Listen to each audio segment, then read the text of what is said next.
सध्या आपल्याबरोबर अनिकेत निकम जोडले गेलेले आहेत विधिज्ञ. आपण त्यांच्याकडून या संदर्भातली आणखी माहिती जाणून घेऊया. अनिकेतजी, आज मोठा निकाल आलेला आहे. 17 वर्षानंतर खटल्याचा निकाल होता. संपूर्ण देशाचं लक्ष लागलेलं होतं आणि सर्व आरोपींना निर्दोष मुक्त केलेलं आहे. आपण या निकालाकडे कसे पाहता? मला असं वाटतं हा अतिशय महत्वपूर्ण असा निकाल आहे.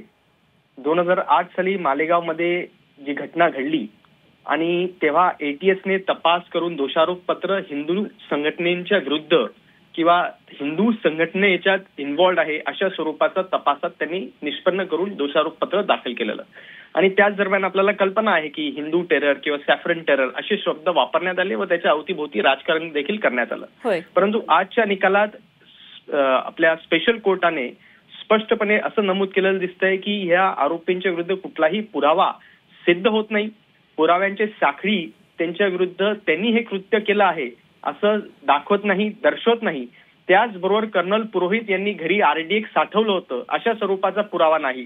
त्याच्यात अनेक जे टेक्निकल गोष्टी आहे, म्हणजे तपास अधिकाऱ्यांनी स्केच मॅप काढला नाही, डम डेटा कलेक्ट केला नाही, जे गोळ्यांचे शेल्स असतात ते तिथे कलेक्ट केले नाही. त्याचबरोबर मेडिकल सर्टिफिकेट मॅनिप्युलेशन आहे आणि अशा स्वरूपाचे अनेक निदर्शनं नोंदवत माननीय न्यायालयाने या सगळ्या आरोपींना दोषमुक्त केलेला आहे.